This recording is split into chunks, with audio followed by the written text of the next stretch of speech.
우리 22절에서 27절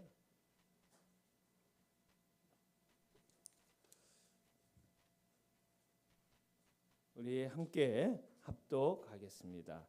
시작. 갈릴리에 모일 때 예수께서 제 아들에게 이르시되 인자가 장차 사람들의 손에 넘겨져 죽임을 당하고 제3일에 살아나리라 하시니 제 아들이 매우 근심하더라.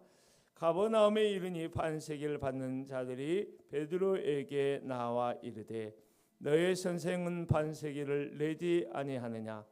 이르되 내신다 하고 집에 들어가니 예수께서 먼저 이르시되 시몬아 내 생각은 어떠하냐. 세상 임금들이 누구에게 관세와 국세를 받느냐. 자기 아들들에게냐 타인에게냐. 베드로가 이르되 타인에게니이다. 예수께서 이르시되 그렇다면 아들들은 세를 면하리라. 그러나 우리가 그들이 실족하지 않게 하기 위하여 내가 바다에 가서 낚시를 던져 먼저 오르는 고기를 가져 입을 열면 돈 1세겔을 얻을 것이니 가져다가 나와 너를 위하여 주라 하시니라. 아멘. 사랑하는 동료 예배자 여러분, 주의 이름으로 축복합니다. 한 주간 잘 보내셨지요? 제가 참 열심히 살아가고 또 살아갈 거라 기대가 흥분이 있습니다. 그리고 또 하나님께서 놀라운 은혜로 날마다 인도하시리라는 기대 가운데 요즘 보내고 있습니다. 오늘 말씀의 제목을 한번 보지요. 따라서 해볼까요? 십자가를 지는 자유를 경험하라. 우리가 십자가를 지지 않을 수도 있지만 우리의 자유를 선택해 사용해서 십자가를 지는 자유를 경험하라 라고 하는 어떤 적극적인 의미에서 이 말씀을 이와 같이 정해 보았습니다. 사랑하는 성도 여러분, 예수님과 제자들이 다시 갈릴리로 가셨습니다. 이것은 예루살렘으로 향한 여행을 하기 전에 갈릴리 지역을 마지막으로 방문하는 매우 특별한 시간이지요. 그래서 22절, 23절에는 갈릴리에 가셔서 가버나움에 가셔서 예수님께서 자신을 기다리고 있는 순환에 대하여 두 번째로 예고의 말씀을 하셨고 24절에서 27절에서 보면 성전의 세금을 납부하는 이 일에 대하여 기록을 하고 있습니다. 그래서 오늘 본문의 말씀은 예수 그리스도께서 갈릴리에 가셔서 두 번째 순환 예고를 하시는 말씀이 한 단락으로 되어 있고 또 성전세를 납부하는 이야기, 특별히 낚시를 해서 고기를 잡아서 그 안에 있는 동전을 가지고 세금을 납부하는 매우 특별하고 어찌 보면 황당할 정도라고 생각할지도 모르는 그런 기적의 이야기를 담고 있는 두 단락으로 우리가 구분해서 오늘의 말씀을 볼 수 있으리라 생각을 합니다. 베드로가 예수님의 신분에 대하여 주는 그리스도시요 살아계신 하나님의 아들이라고 고백한 이후에 예수 그리스도께서 비로소 첫 번째 순환 예고를 하셨지요. 그리고 변화산 위에서 예수 그리스도의 놀라운 영광을 드러내시고 아버지 하나님의 음성을 듣게 하신 이후에 이제 다시금 예수님께서 두 번째 순환 예고를 오늘 말씀하고 있어요. 22, 23절을 한번 읽어보세요. 시작. 갈릴리에 모일 때 예수께서 제 아들에게 이르시되 인자가 장차 사람들의 손에 넘겨져 죽임을 당하고 제3일에 살아나리라 하시니 제 아들이 매우 근심하더라. 할렐루야. 사실 예수님은 세 번에 걸쳐서 자신의 순환 예고를 하셨는데 이 세 번의 순환 예고 가운데 이 두 번의 순환 예고는 가장 짧은 순환의 예고이고, 특별히 두 번째 순환 예고 가운데 우리가 주목해야 될 것은 사람들의 손에 넘겨져라고 하는 말입니다. 이 넘겨지다라고 하는 파라디도미라고 하는 단어를 쓰고 있는데요. 사람들의 손에 넘겨지다라고 하는 것은 유대 종교 지도자들과 로마 관원들에게 넘겨지다라고 하는 거예요. 그런데 여기를 깊이 생각해 보면 어떻게 사람들의 손에 넘겨질까라고 하는 것을 좀 한 걸음 더 깊이 생각해 보면 누군가의 배신의 결과로 예수 그리스도께서 사람들의 손에 넘겨지게 될 것이다 라고 하는 것을 암시하고 있는 것입니다. 그래서 우리가 이런 질문을 다시 한번 해보죠. 예수님께서 아무것도 모른 채 배신을 당하셨을까? 예수님께서 어떠한 힘도 없어서 무기력하게 유대 지도자들과 로마 관원들에게 넘겨졌을까라고 하는 것이지요. 아니지요. 예수님께서는 그들을 거부할 능력과 자유가 있었습니다. 더 나아가서 십자가를 거부할 수 있는 능력과 십자가를 거부할 수 있는 자유가 예수 그리스도 안에 있었습니다. 그런데 왜 예수님께서 사람들에게 넘겨지게 되었을까? 예수님께서 사람들의 손에 넘겨지게 된 것은 우리가 너무나 잘 알고 있는 것처럼 죄와 사망 가운데 있는 우리를 구원하시기 위하여 자신의 힘을, 자신의 능력을 제한하시고 자신의 자유를 제한하신 결과로 이루어진 사건이었습니다. 하나님의 위대하고 놀라운 뜻에 헌신하기 위하여 예수님의 자발적인 순종의 결과로 이 사람들의 손에 넘겨지고 십자가의 죽음에 처해지게 된 것입니다. 그래서 로마서 4장 25절에서 예수는 우리가 범죄한 것 때문에 내줌이 되고 또한 우리를 의롭다 하시기 위하여 살아나셨느니라 라고 말씀하신 것입니다. 이 지점에서 우리는 자유란 무엇인가에 대하여 한번 좀 깊이 더 이 지점에서 더 깊이 숙고해 봤으면 좋다는 생각을 합니다. 여러분, 자유가 무엇일까요? 자유는 자기 하고 싶은 대로 하는 것이 자유가 아닙니다. 그것은 거짓된 자유입니다. 그것은 방종이고 참된 자유를 파괴하는 것이며 자기 하고 싶은 대로 하는 것은 욕망을 따라 행함으로 죄의 노예가 되는 것입니다.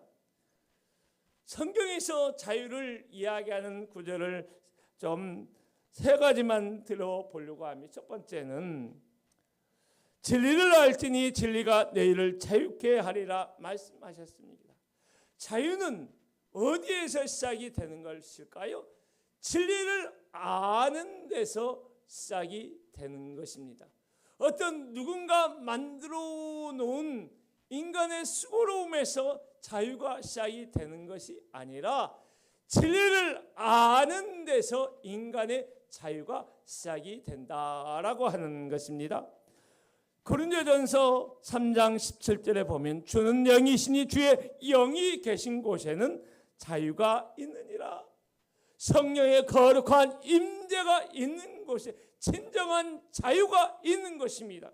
그러므로 성령을 떠나서 하나님의 영을 떠나서 자유를 누릴 수 있는 곳은 하늘과 땅 아래 지하에 아무것도 어떠한 것도 없는 것입니다.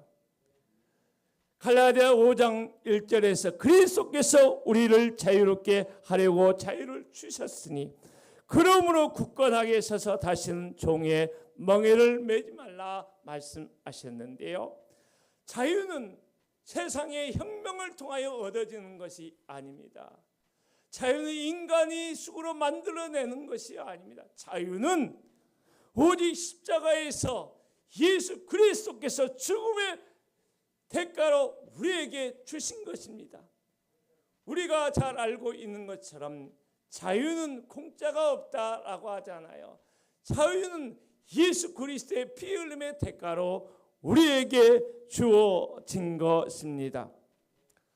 사랑하는 성도 여러분, 오늘날 우리 민주주의 사회 속에서 우리는 많은 자유를 누리고 있습니다.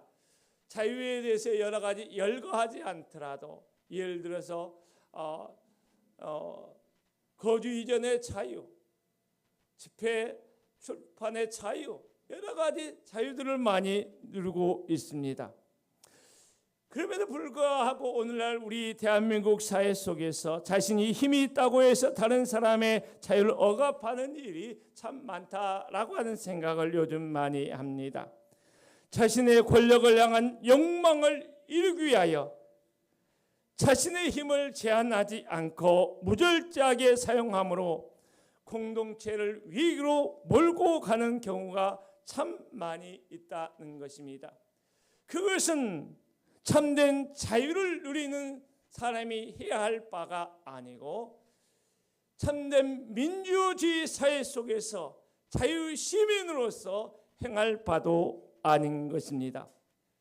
C.S. 루이스는 자유란 우리가 원하는 대로 하는 것이 아니라 우리가 해야 할 것을 하는, 마땅히 해야 할 것을 하는 능력이다 라고 말씀하셨습니다. 이와 같이 우리 주님께서도 하고자 하는 것을 하는 것이 아니라 마땅히 해야 할 것을 하기 위하여 하나님으로서 자신의 능력을 제한하시고 우리를 구원하기 위하여 자신의 자유를 마땅히 해야 할 십자가를 지는 방식으로 자신의 자유를 사용하셨던 것입니다. 그러므로 오늘 이 시대 가운데 참되게 자유를 사용하는 그런 일이 많이 일어나야 할 줄로 믿습니다. 타인의 유익을 위하여 우리도 주님처럼 우리의 자유를 사용해야 할 것입니다. 공동체의 유익을 위하여 십자가를 질 수 있는, 지지 않아도 되는 십자가를 질 수 있는 방식을 선택함으로 우리의 자유를 사용해야 할 것입니다. 그래야 우리나라에 소망이 있고 한국 교회가 소망이 있고 우리가 하나님 앞에서 기뻐하는 십자가의 길을 바르게 걸어가리라 믿습니다. 예수님의 이와 같은 두 번째 순환 예고에 대하여 제자들이 어떻게 반응했을까 보면 매우 근심하더라, 큰 근심에 빠졌다라고 오늘 말씀은 이야기하고 있는데요. 어찌 보면 그냥 표면적으로 우리가 선뜻 생각해 보면 군사적이고 정치적인 메시아에 대해 어찌 보면 자신의 세속적인 기대가 예수님의 반복되는 순환 예고를 통하여 먹구름이 낀 듯 아마 좌절되는 듯한 그런 느낌 속에서 매우 근심하지 않았을까라고 하는 생각도 해볼 수 있고요. 어찌 보면 순환 예고 가운데 말씀하신 그 말씀 속에 포함된 누군가는 나를 배신하실 것이다 라고 한 암시 속에서 이 사람들이 매우 제 아들 근심하지 않았을까 생각이 드는데요. 어찌 보면 이것을 긍정적으로 보면 자신들이 사랑하는 예수님께서 십자가를 향하여 죽음을 향하여 걸어가신다라고 하는 그것을 예감하면서 인지상정 매우 근심하게 되지 않았을까 싶어요. 우리가 사랑하는 사람이 앞에 어찌할 수 없는 고난의 길을 걸어갈 수밖에 없다고 한다면 우리의 아버지, 우리의 어머니, 우리의 형제 자매가 어찌할 수 없는, 우리 힘으로 어찌할 수 없는 고난의 길을 선택해서 걸어갈 수 있는 그 일이 앞에 있다고 한다면 우리도 매우 근심하는 것처럼 제자들도 근심하지 않았을까라고 생각을 하는데요. 여기에서 우리가 한 템포 더 깊게 들어갔으면 좋겠어요.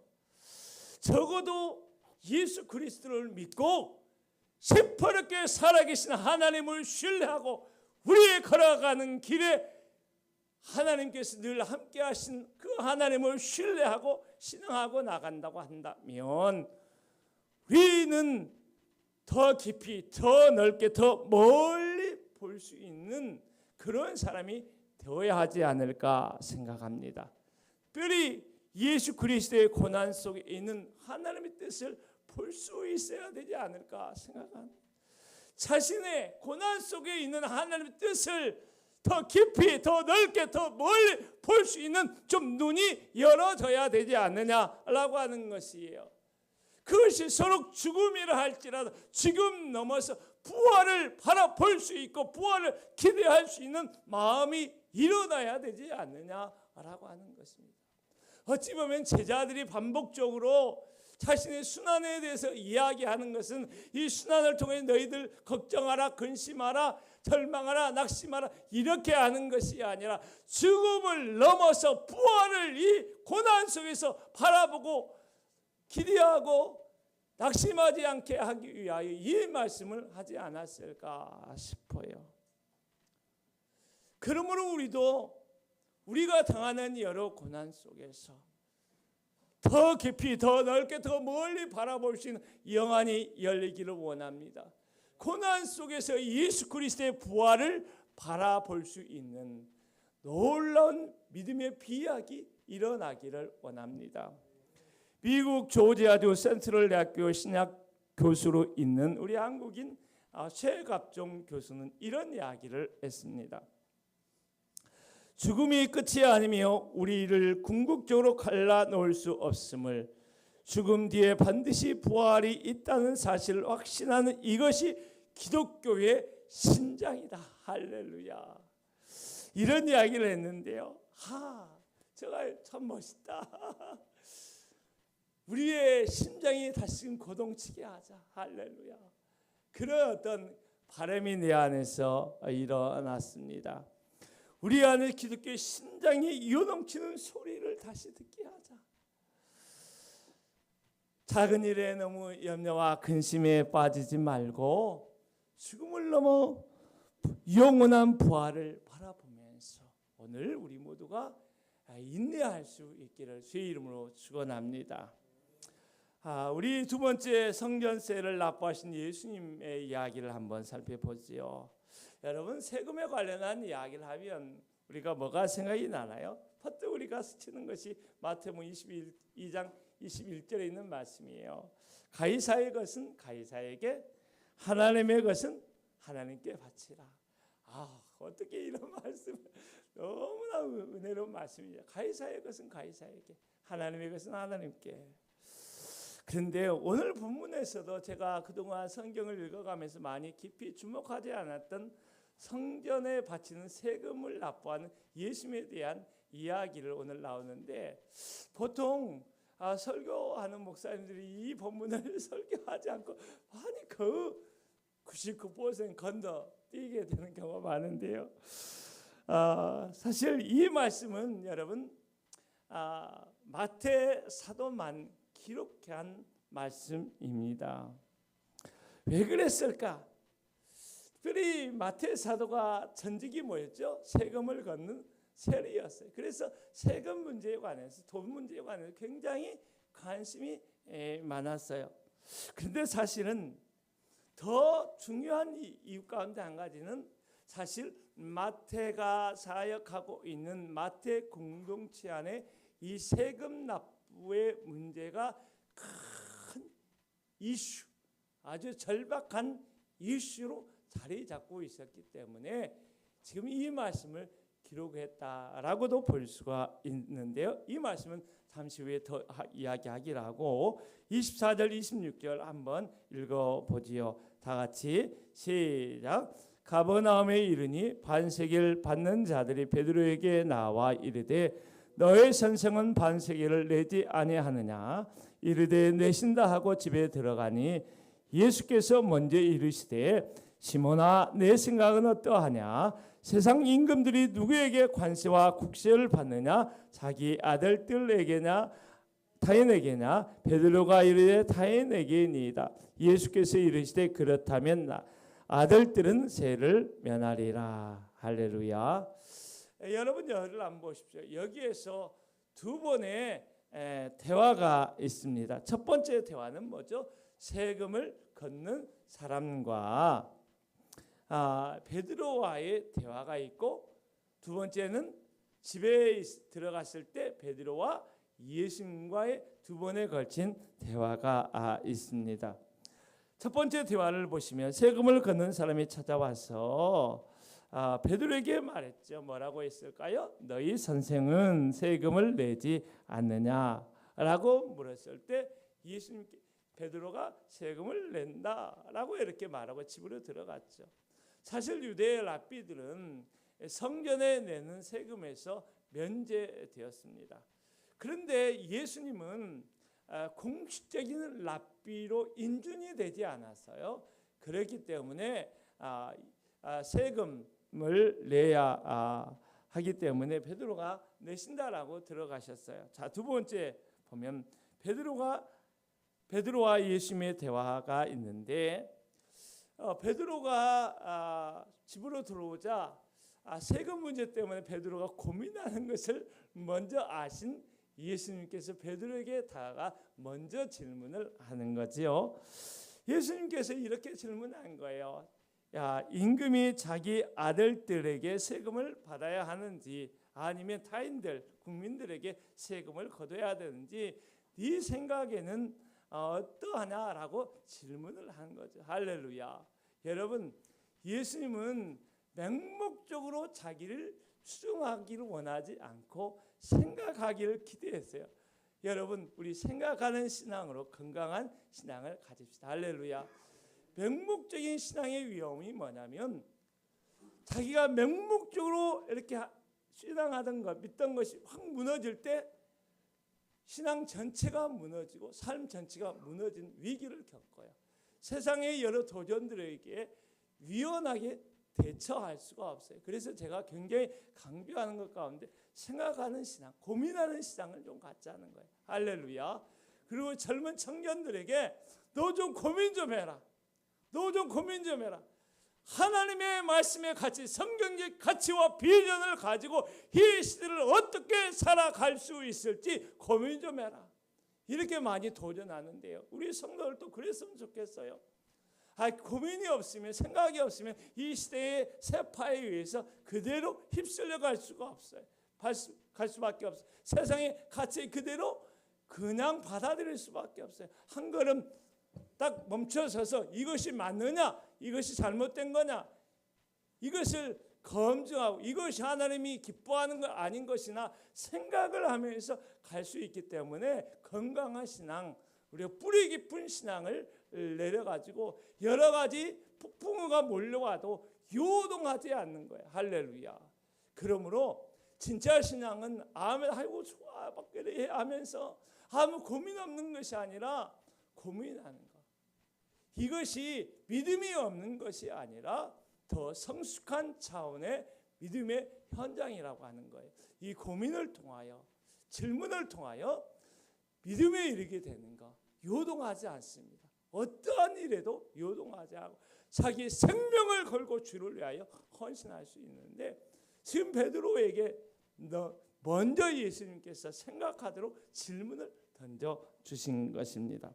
그래서 베드로가 대답을 했어요.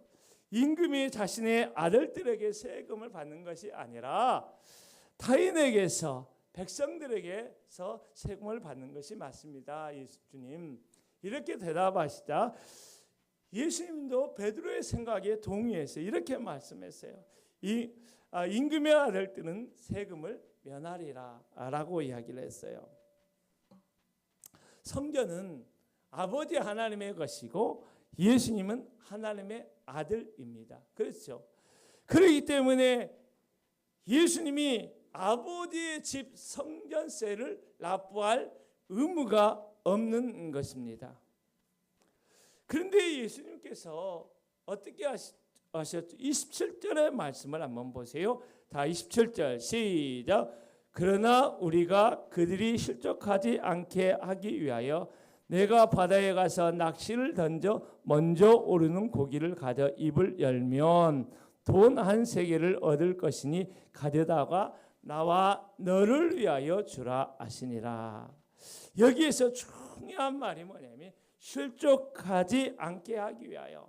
이 말을 보세요. 따라서 해봐. 실족하지 않게 하기 위하여. 여러분, 이 말을 여러분 깊이 생각해야 돼요. 특별히 리더의 위치에 있는 사람들이 이것을 생각해야 돼요.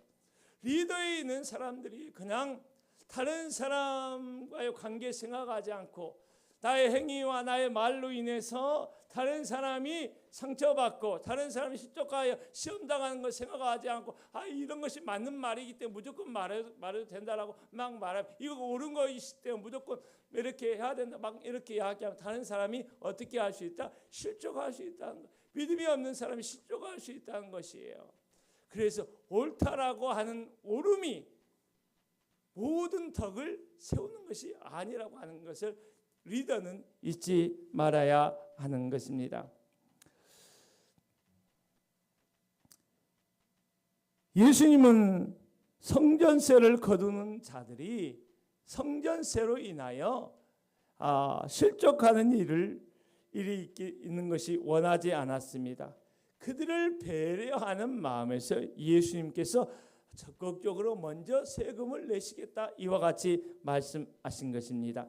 그래서 예수님께서 어부였던 베드로에게 낚싯대를 들고 바다에 가서 물고기를 잡는데 그 잡는 물고기 입에서 한 세겔 되는 이제 돈이 나올 텐데 그 돈을 가지고 세금을 내라 이야기를 합니다. 자, 이것을 한번 깊이 한번 우리 삶에 한번 적용을 한번 해보십시오. 우리는 때로 해야 할 의무가 없음에도 불구하고 여러분 예수님처럼 다른 사람이 실족하지 않도록 하기 위하여 뭔가 해야 할 때가 있다는 것입니다. 하지 않아도 아무런 법적인 문제가 없어요. 비난이 없음에도 불구하고 내가 기꺼운 마음으로 십자가를 선택하여 지듯 져야 하고 감당해야 될 때가 있다는 것입니다. 하지 않아도 되는데 자신의 유익을 위해서가 아니라 우리 이웃을 위하여 공동체의 유익을 위하여 적극적으로 선을 행해야 할 때가 있다는 것입니다. 다른 사람이 실족하여 시험에 넘어지지 않게 하기 위하여 예수님께서 세금을 납부하신 것처럼 우리가 다른 사람을 위하여 공동체의 유익을 위하여 하지 않아도 누가 뭐라 하지 않는데 그럼에도 불구하고 적극적으로 감당하는 것, 이것이 바로 우리가 예수님을 닮아가는 매우 중요한 행위라고 생각을 합니다. 저는 이러한 행위를 가리켜서 십자가를 지는 자유를 경험하는 것이다. 할렐루야.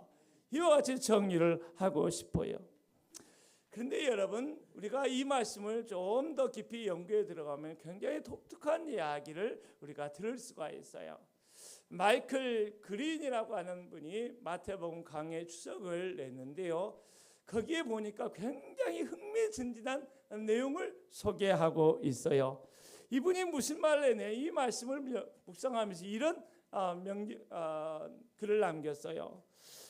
상황은 단순히 그 시대에 관한 것일 뿐만 아니라 애원적이었다. 상황은 이 세금을 내는 이 상황은 단순히 그 시대 예수님 당대 시대에 관한 것일 뿐 아니라 애원적인 사건이었다라고 이야기해요. 무슨 말인가? 무슨 의미인가? 이렇게 들여다보니까 이런 내용이었어요.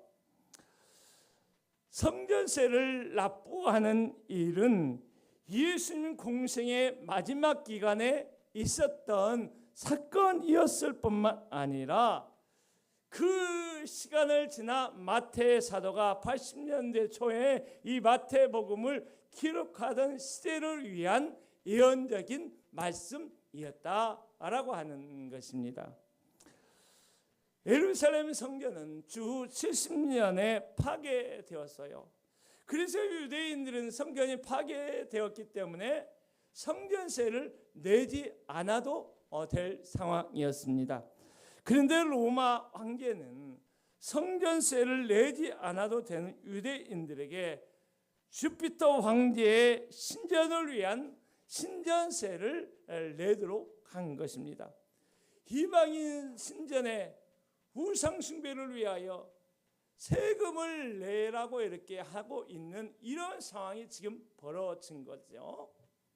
그런데 이 신전세는 유대인들이 정치적 반발이 너무나 크기 때문에 96년에 네르바 황제가 이 정치적 반발을 고려해서 이 신전세를 폐지했어요. 그런데 마태복음을 기록한 80년대에는 지금 이 신전세를 내는 그런 기간 안에 있는 거죠.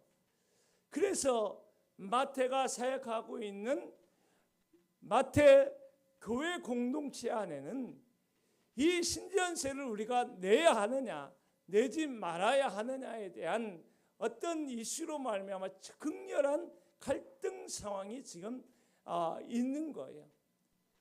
그래서 마태 사도는 돈에 관해서 너무나 잘 알고 있었던 마태 사도, 세금에 관해서 너무나 잘 알고 있었던 마태 사도 돌아보니까 예수 그리스도께서 내지 않아도 될 성전세를 내는 그 사건이 생각이 나는 거예요.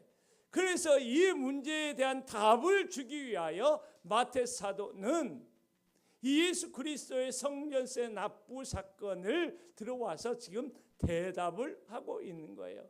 당대 고민이 나는 그리스도인들에게 부당한 세금 내지 않아도 될 하나님의 아들들이기 때문에 내지 않아도 되지만은 그래도 내는 것이 좋다라고 이 말씀을 통해 그들에게 대답을 했다라고 볼 수가 있는 것입니다. 이제 말씀을 마무리하려고 합니다. 사랑하는 성도 여러분, 하나님의 아들이신 예수님께서 성전세를 바치지 않아도 되는데 성전세를 내셨습니까? 내셨습니다. 왜 그렇게 하셨을까요? 다른 사람이 실족하지 않도록 하기 위한 것이었습니다. 사도 바울도 우상에게 바쳐진 고기를 그리스도인들이 꺼리낌 없이 먹어도 아무 문제가 없다라고 이야기를 했지요.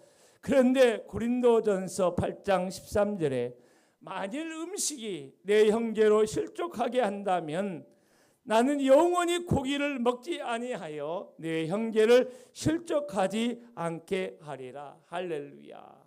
여러분, 우리는 우리 자신을 위하여 사는 존재이기 전에 하나님을 위하여 사는 존재입니다. 어찌 보면 우리가 예수 그리스도를 믿고 거듭난 하나님의 백성으로 사는 삶의 이면에는 우리는 타자를 위한 삶, 다른 사람을 위한 삶을 살도록 부름받은 존재입니다. 그런데 우리의 삶이, 우리의 선택이, 우리의 행하는 바가, 우리의 언행이 다른 사람을 실족하여 넘어지게 하는 것은 그것이 아무 문제가 없음에도 불구하고 그렇게 행동하고 그렇게 말하는 것이 아무런 잘못이 없다 할지라도 그것이 과연 하나님이 기뻐하는 행위인가, 기뻐하는 말인가는 한 번 정도 생각을 해볼 필요가 있다는 것입니다. 예수 그리스도께서 자신의 능력을 제한하시고 자신의 힘을 제한하시고 기꺼운 마음으로 십자가를 지는 방식으로 자유를 선택하셨던 것처럼 우리들도 그와 같은 방식으로 십자가를 지듯 부담을 지는 것, 거룩한 부담을 지는 것, 그것을 선택하여 나가는 것이 십자가를 질 수 있는 지는 자유를 경험하신 예수 그리스도의 자유에 동참하는 것이라 생각합니다. 사랑하는 성도 여러분, 오늘 우리 대한민국 사회에서 아마 너무나 많은 사람들이 마음 소가리를 하면서 이 시대를 보내고 있지 않나 생각을 합니다. 이런 위기 상황, 국가적 위기 상황은 왜 초래되었는가 질문할 때가 많습니다. 그것은 다른 거 아니더라고요. 힘을 가진 자들이, 권력을 가진 자들이 자신의 목적을 위해서, 우리 자신의 욕망을 위하여 자신의 힘을 절제하지 않고 사용했기 때문에 벌어진 결과로 지금 이 시대의 위기가 초래되지 않았나 싶어요. 국민적 갈등이 극렬하게 심화되는 가운데 기준을 지키고 낮은 자리로 내려가야 될 사람들이 이 상황을 오히려 더 이용하려고 하고 있는 이 안타까운 현실을 보게 되면서 여러분, 우리 그리스도인들이 어떻게 해야 할까를 다시 한번 물어보게 되는 것이지요.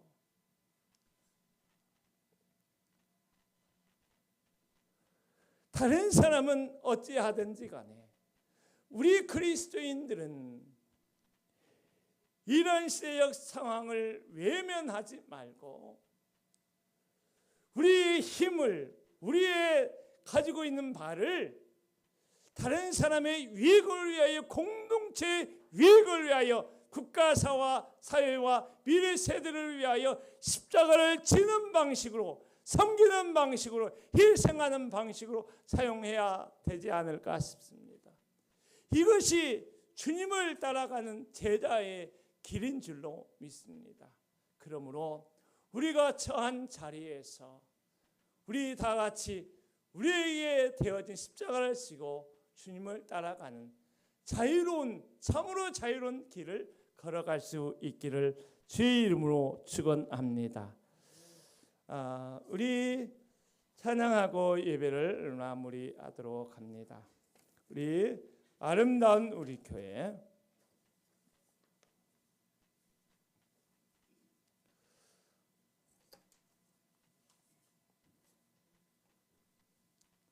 우리 영상으로 함께하는 여러 동역자들, 집사님 고맙습니다.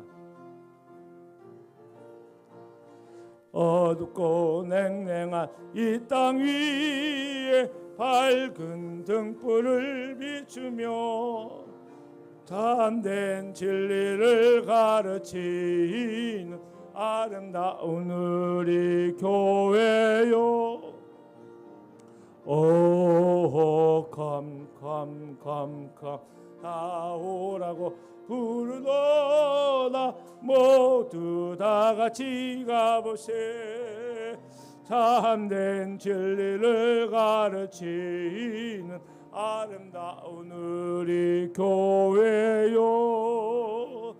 천덕 위에 아름다운 우리 교회가 서 있네. 어린 내 시절도 나옵다 사랑하는 우리 교회요. 오, come 다 오라고 부르노라. 모두 다 같이 가보세. 모두 주님께 돌아오라. 속삭이던 멀리 come 오, come 다 오라고 부르더라. 모두 다 같이 가보세. 모두 주님께 돌아오라. 속삭이던 멀리 퍼지네. 기도합니다. 사랑하는 여러분, 우리가 걸어가야 될 길이 어떤 길입니까? 우리의 길은 십자가의 길입니다. 우리는 십자가를 지고 주님을 따라가는 제자로 살아가야 합니다. 우리에게 누가 뭐라 하지 않아도 아무런 문제 없고 법적인 문제 없고 양심의 문제 없는 그런 것이라 할지라도 다른 사람의 유익을 위하여, 다른 사람을 실족하지 않도록 하기 위하여 우리의 힘을 절제하고 우리의 행위를 절제하고 우리의 말을 절제함으로 우리가 십자가를 지게 하여 주옵소서. 우리가 더 많이 희생하는 방식으로, 더 많이 섬기는 방식으로 자유롭게 십자가를 지는 큰 자유의 기쁨을 누리도록, 그러한 길을 걸어가도록 도와 주옵소서. 지금은 우리 구주 예수 그리스도의 은혜와 아버지 하나님의 놀라운 사랑과 성령의 내주 교통하심이 자신의 자유를 십자가를 지는 방식으로 사용하는, 그리고 소원하는 하나님의 모든 백성들과 교회와 이 나라 위에 영원히 함께 하시기를 간절히 축원하옵나이다. 아멘.